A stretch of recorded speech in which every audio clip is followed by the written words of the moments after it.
Hola amigos de Divulgación Total, bienvenidos a otra transmisión de nuestro podcast y en esta oportunidad queremos compartir información con ustedes sobre el proyecto Montauk, o como se le conoce en inglés, el Montauk Project. Mucho se ha hablado de esto y han habido algunas personas y algunos insiders que han hablado respecto al Montauk Project.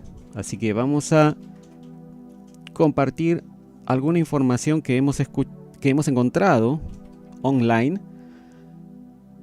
para darles a conocer un poco de lo que habría sido este proyecto secreto. Obviamente no hay nada confirmado todavía de manera oficial, pero vamos a ver qué es lo poco que hemos encontrado como resumen para que estén enterados y saquen ustedes sus propias conclusiones. Y la primera fuente de información que tenemos es un sitio web que se llama Token Rock. Y es un corto artículo que es más o menos un pequeño resumen de lo que sería el Montauk Project. Dice aquí, se dice que el proyecto Montauk era una serie de proyectos secretos del gobierno de los Estados Unidos realizados en Camp Hero o la estación de la Fuerza Aérea Montauk. En Montauk, este es un sitio que está en Long Island, en el estado de New York. Con el propósito, estos proyectos secretos habrían tenido el propósito de desarrollar técnicas de guerra psicológica e investigación exótica o extraña que incluye teletransportación, dimensiones paralelas y viajes en el tiempo. La experimentación preliminar comenzó en los laboratorios nacionales de Brookhaven.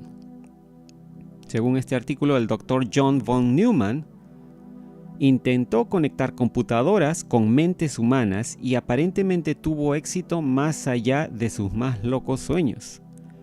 Usando este enlace computadora-ser humano, von Neumann pudo afectar las mentes de otras personas y finalmente fue capaz de abrir un vórtice de tiempo hasta el año 1943. Este Montauk Project habría sido a comienzos de los años 70. Logró abrir un vórtice de tiempo hacia el año 1943, al pasado, justo al momento del experimento de Filadelfia, que ya lo vamos a comentar también en unos segundos. Incluso afirmó von Neumann que la mente podía crear materia en cualquier momento, de la nada. También afirmó haber enviado a un hombre llamado Preston B. Nichols a través de 2 líneas de tiempo diferentes, un hecho que después fue confirmado por Duncan Cameron en 1985, quien trabajó en Montauk también. Cameron fue una persona que estuvo entrenado por la Agencia de Seguridad Nacional, la NSA, por lo que su testimonio es válido. Muchas personas creen que el proyecto Montauk continúa hasta el día de hoy, aunque gran parte de la información disponible sobre el mismo es solo un rumor.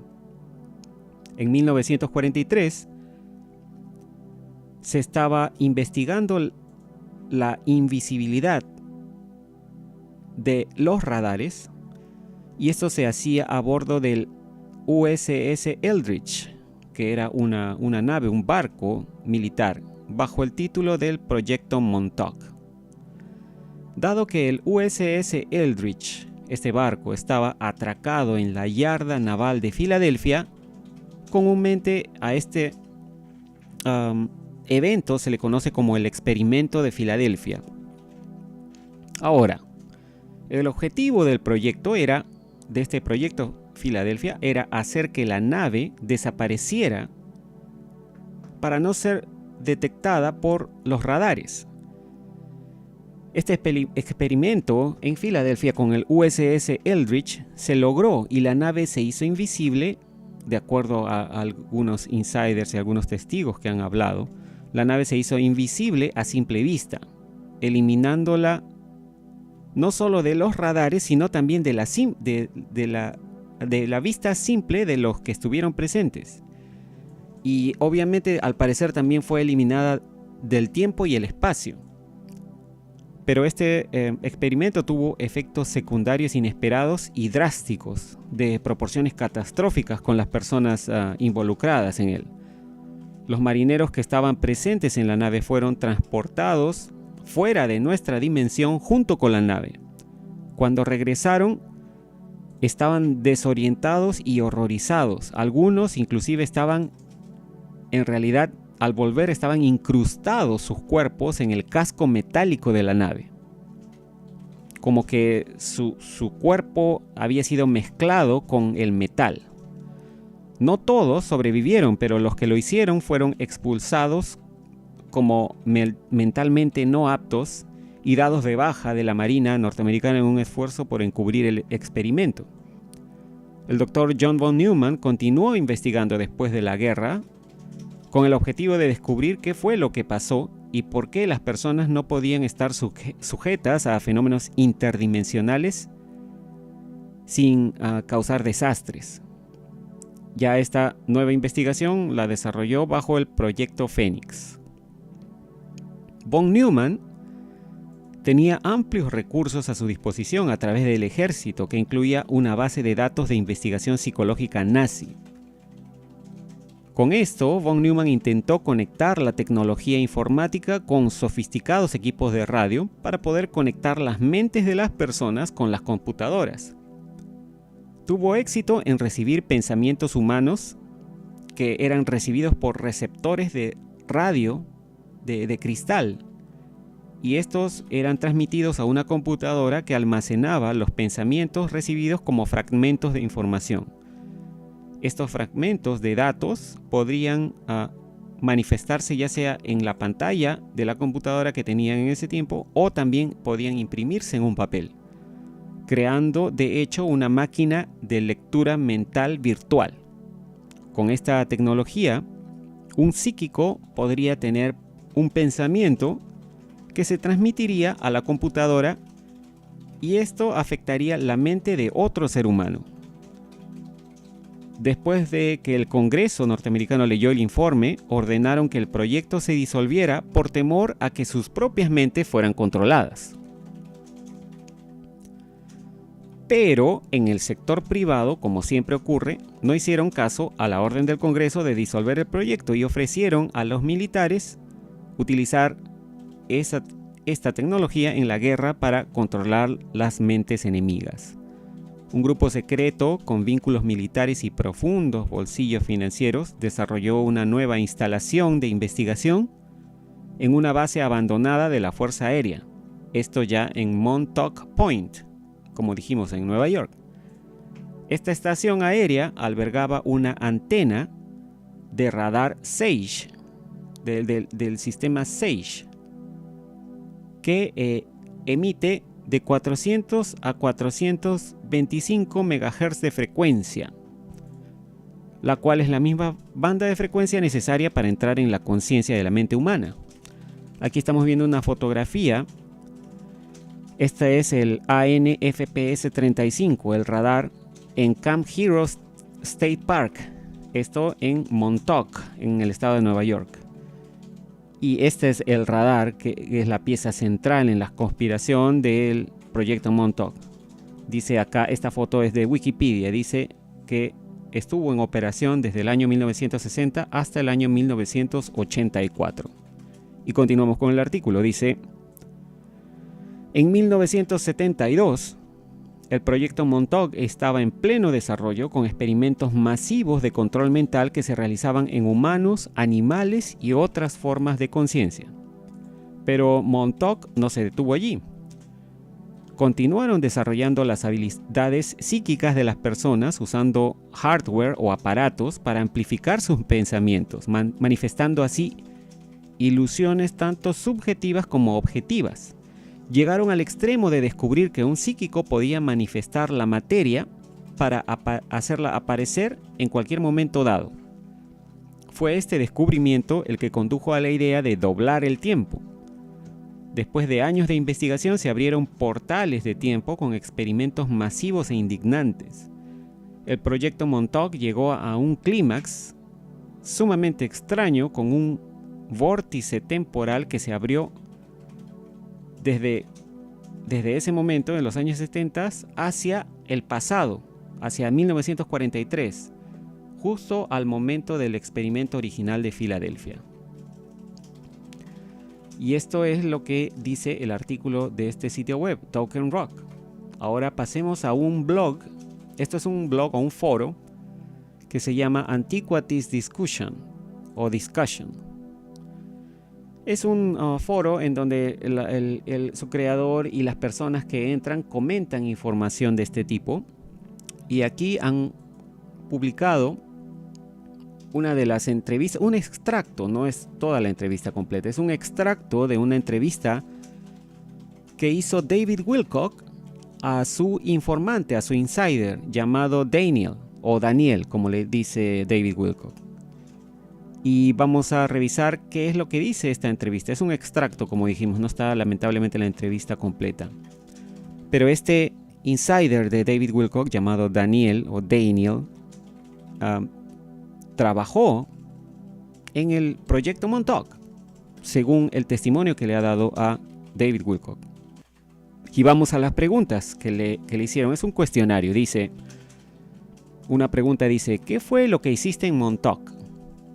Y Daniel dice, era un contratista prestado de la industria aeronáutica, contratado para hacer algo de trabajo de programación de macros, o sea, programación, ¿no? de código en tiempo real en los mainframes de IBM. Los mainframes son estas computadoras inmensas que habían en los años 70. Dice Daniel, también ayudé con algunos proyectos extraños donde mis habilidades informáticas fueron útiles. La siguiente pregunta dice, ¿qué tipo de programas escribiste? ¿O qué tipo de códigos, no? Principalmente dice, escribí controladores de dispositivos o device drivers. Los que saben de computación saben que son los drivers, los famosos drivers. Estas piezas de software que interactuaban, dice Daniel, con la instalación del radar Sage. Recibíamos cantidades masivas de datos análogos de una fuente desconocida que tuvieron que ser digitalizadas, analizadas, reestructuradas y convertidas en señales de control para la antena. Las especificaciones del programa fueron proporcionadas por el grupo de Preston Nicol. Básicamente, tradujimos ecuaciones de onda en programas de computadora. También había alguna programación analógica usando amplificadores operacionales, pero abandonaron el enfoque analógico porque consumía demasiado tiempo el escribir un programa analógico y volver a cablear todas las tarjetas que se usaban en los años 70 con las computadoras. El enfoque digital o el trabajo digital fue más rápido y más eficiente, pero tuvo algunas consecuencias imprevistas. ¿Y qué tipo de consecuencias?, le pregunta a David a Daniel. Dice, en primer lugar, fue una resolución limitada.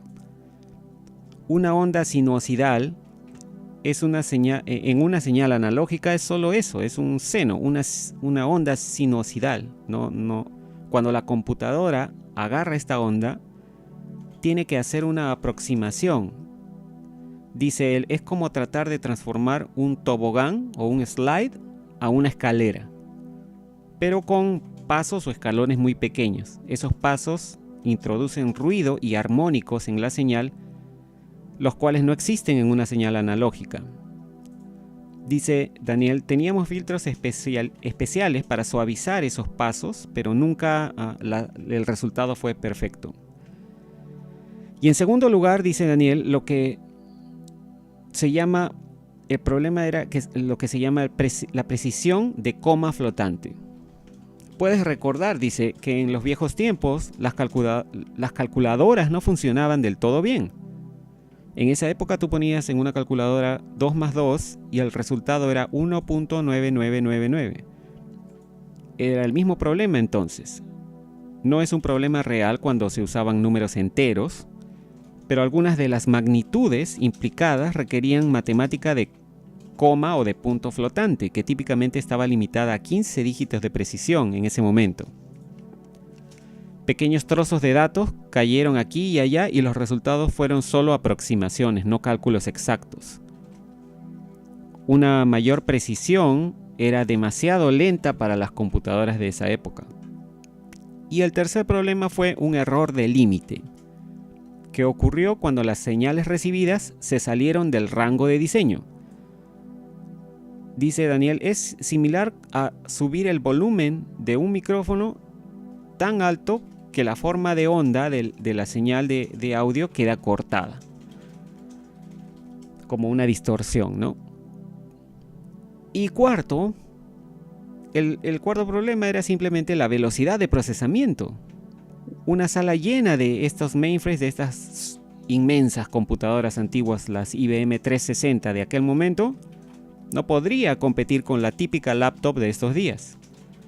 Hubo retrasos en el procesamiento cuando los sistemas transfirieron datos de un lado a otro e intentamos introducir un código de tiempo, por lo que pudimos determinar cuándo realmente se tomó una muestra para corregir los errores de retraso aleatorio que siempre ocurren cuando un sistema está accediendo a un disco duro, ¿no? O intercambiando memoria. Pero en realidad esto empeoró el sistema. Tratando de compensar los errores de código de tiempo, tardaba más y el sistema se retrasaría.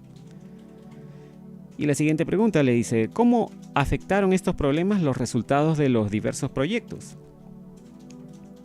Dice Daniel, las cosas pequeñas tendían a funcionar bien, con números pequeños, ya que la cantidad de datos era menor y los sistemas podían con la carga de trabajo.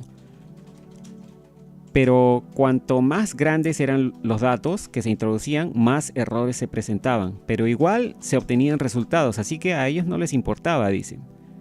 El rango temporal de los experimentos del tiempo fue de aproximadamente 6.000 años. Fuera de eso, la falta de precisión enviaba cosas a la tierra del nunca jamás. Hubo una serie de accidentes, dice, debido a estos problemas en la computadora y algunas personas murieron. Y después dice, la siguiente pregunta, como lo entendí en nuestra conversación anterior, ¿no fuiste de las personas que murió? Supuestamente debiste haber muerto. ¿Puedes contarnos qué pasó con eso? Y Daniel dice, es una historia larga. Dice, me llevaron a un trabajo especial para ver si podía conectar una computadora a una pieza inusual de hardware, a un aparato que la Fuerza Aérea había obtenido. Mucha seguridad había en ese trabajo. Tenía a 2 hombres armados guiándome y escoltándome todo el tiempo, y cuando caminábamos por un pasillo, todas las puertas se cerraban de golpe, y cualquier persona en el pasillo volteaba la cara hacia la pared y agarraba con fuerza todo lo que estaban sosteniendo, por lo que no pude ver qué era ese lugar. Había seguridad hasta el punto de ser espeluznante, dice. Pero tenían que dejarme ver el objeto con el que necesitaba interactuar, con el que necesitaba trabajar. Dice, trabajé en un pequeño laboratorio sin ventanas. Todo estaba asegurado cuando entrabas, no podías salir si así lo querías. Y estabas atrapado allí hasta que vinieran y te dejaran salir. En el centro de esa sala había una mesa de metal atornillada al suelo. Y flotando sobre la mesa, alrededor de un pie en el aire, o a un pie de la mesa, sobre la mesa, más o menos un pie es 30 centímetros sobre ella, había un dispositivo de forma ovalada, con varillas quemadas pegadas en ambos extremos. Y quiero decir que este objeto estaba flotando, no había nada que lo sostuviera. Me quedé allí totalmente silencioso e inmóvil. Trabajé con un hombre de la Marina, que lo va a llamar BJ, esas son sus iniciales, en ese proyecto. Y que fue supervisado por una de las secretarias ejecutivas de Brookhaven. Y la única persona amable, llamada Polly, a quien llamamos Pollyanna porque siempre fue muy brillante y alegre, dice. Según lo que pudimos determinar, esta unidad, este objeto flotante, era un sistema de energía y la unidad motriz o motor de un platillo volante, de un platillo volador, que se recogió en algún lugar de Pensilvania. La Fuerza Aérea vivió un infierno para poder llevar este objeto allí, porque no quería moverse.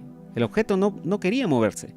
Cuando tratabas de empujar esta cosa por la habitación, prácticamente peleaba contigo. Quería permanecer exactamente en el mismo lugar y elevación. Cuanto más la empujabas, más fuerte te empujaba a ti, intentando permanecer quieta. Si lo hacías muy lento, podrías moverla, pero había un límite que cuando se alcanzaba la hacía rebelarse.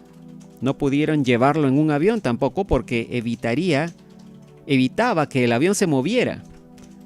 Probaron con un helicóptero también, y este objeto mantenía al helicóptero en el suelo.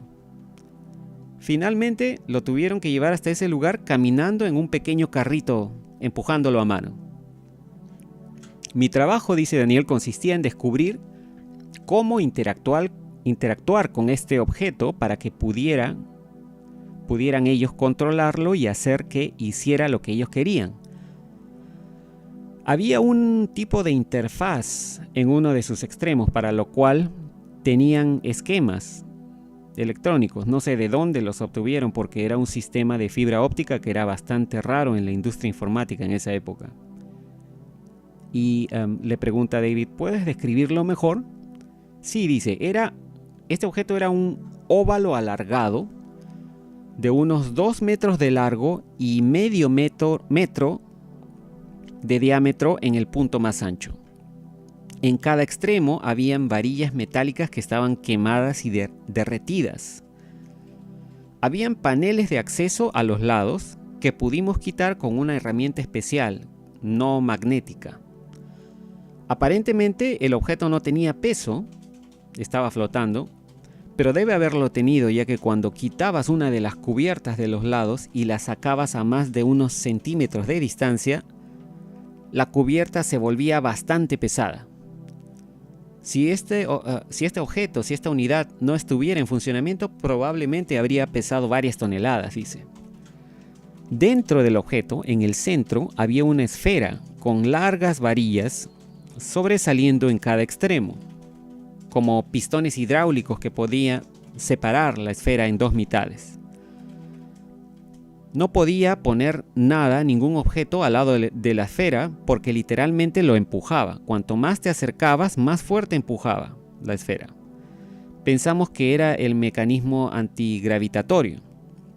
El sistema de energía parecía estar en dos mitades, uno en cada extremo del dispositivo, pero no había un vínculo directo entre ambos lados del objeto, salvo la esfera central que estaba dentro.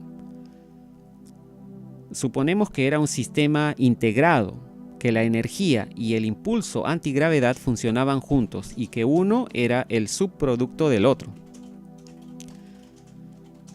La siguiente pregunta dice, entonces, ¿cómo es que esta cosa te mató, supuestamente?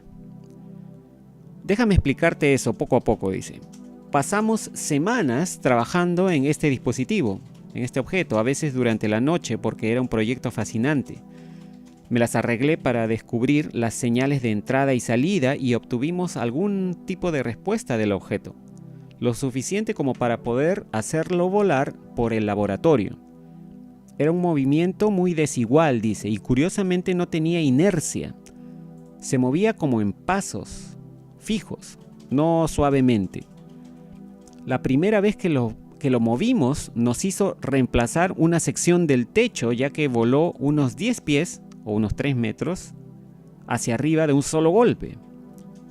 Esta cosa era casi indestructible, pero cuando otra materia u otro objeto se acercaba demasiado, este dispositivo lo empujaba.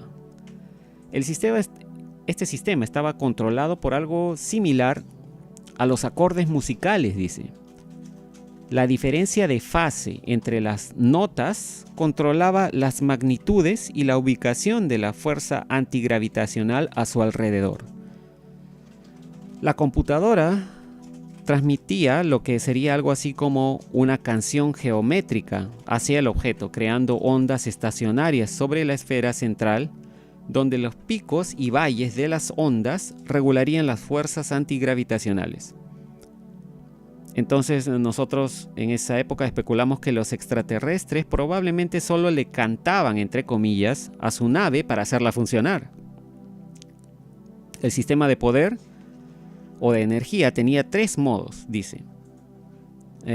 Uno era el modo en espera, que era el estado en que se encontró el objeto, donde parecía atascarse en una coordenada espacial en relación con el campo electromagnético y gravitatorio de la Tierra, y permanecía fijo allí. Supongo que podría ser útil para estacionarse con la nave en una órbita geosincrónica. El modo 2, dice, nos permitiría volarlo por la habitación con algunos efectos extraños. Cuando pasaba por encima de algún objeto suelto, el objeto perdía su masa y comenzaba a flotar libremente. Algo así como cuando algún objeto es movido por la onda de mar generada por un bote, ¿no? En el agua.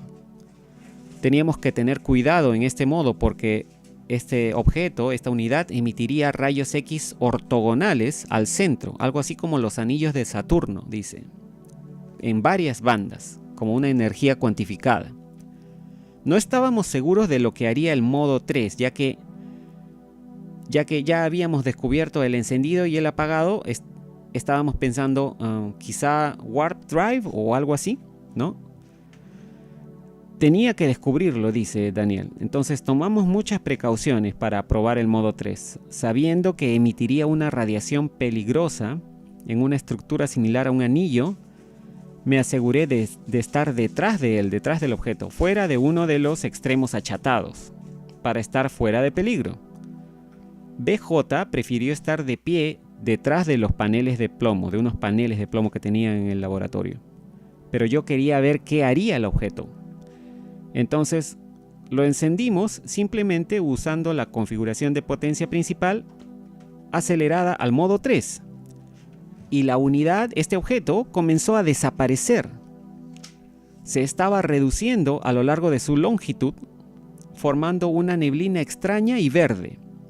Oí el timbre de la consola del teletipo de la computadora y miré hacia un lado para ver un mensaje de error. Decía: se superaron los parámetros de tiempo, se inició el apagado. Escuché a BJ gritar: salgan del camino.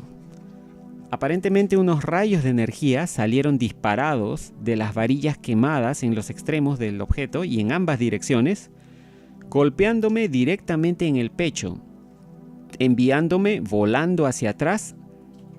Y esto, escuchen esto, enviándome volando hacia atrás a través de la pared del laboratorio. Y no estoy hablando de un choque, una explosión. Atravesé la pared como si no estuviera allí y salí volando hacia afuera, hacia el cielo. Y David le pregunta: Dios mío, ¿y qué pasó después? No estoy seguro en este punto, dice Daniel, ya que todo el incidente se volvió irreal. Recuerdo que algo me agarró y me puso en algo así como un tubo de vidrio transparente, dice. Y luego solo pude bajar por ese tubo. Luego estuve en la sala psicoquirúrgica, o debería decir que mi cuerpo estaba ahí.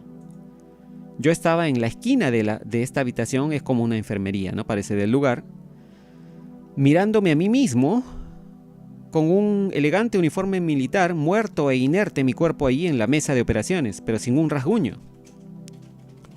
Habían algunas personas allí hablando de lo que deberían hacer.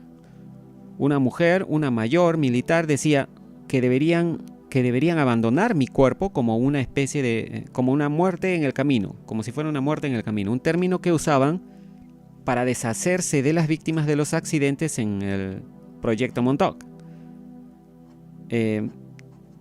Ellos escenificaban un accidente automovilístico con el cadáver allí para que pareciera una muerte más aceptable, ¿no?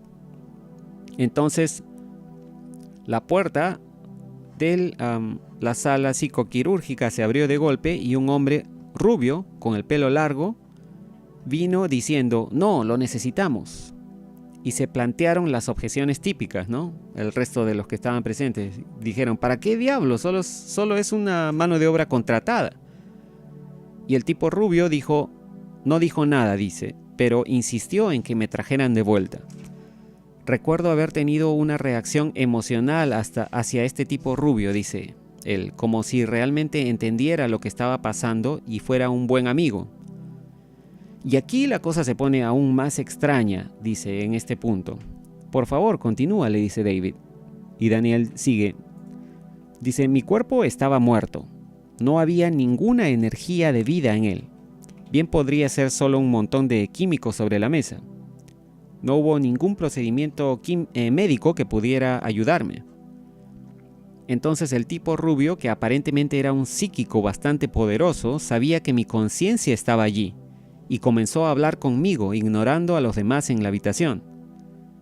Se mantuvo diciéndome que no entrara en pánico y que me mantuviera enfocado en la misión de mi vida. Parece que era algo que tenía que ver con la misión de mi vida tenía que ver con la misión del proyecto Montauk y por eso no podían dejarme morir. De alguna manera estaba conectado a Montauk en el futuro y era muy crítico e importante para ellos. Es difícil de explicar, dice Daniel, pero uno no puede moverse en ese estado incorpóreo. Tratas con los controles musculares, pero no hay músculos para controlar. Descubrí que podías seguir a las personas según lo que sentías por ellos. Sentí confianza, dice Daniel, y creo que podrías decir que algo de amor por el tipo rubio, lo que me permitió, como una conciencia incorpórea, quedarme con él. Los otros, particularmente la militar, la mayor, me alejaban. Yo sentía que los rechazaba. No recuerdo más detalles, dice, ya que se volvió cada vez más y más como un sueño, pero lo esencial era que iban a crear un clon temporal de mí y reconectar mi espíritu con mi cuerpo. Fue entonces, continúa Daniel, cuando finalmente vi de dónde venían todos esos cables de las señales de onda. La silla Montauk, que controlaba el sistema de radar Sage. El tipo rubio estaba en la silla, dice, ayudado por un tipo pelirrojo, que al parecer era Duncan Cameron.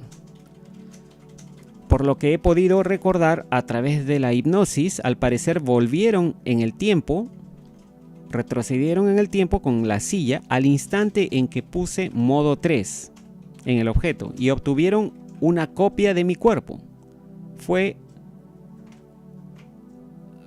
al parecer su intrusión temporal con la silla Montauk, lo que ellos habían hecho con la silla, desde el futuro, lo que causó que ocurriera el error de parámetros de tiempo excedidos en la computadora y creó ese incidente en primer lugar.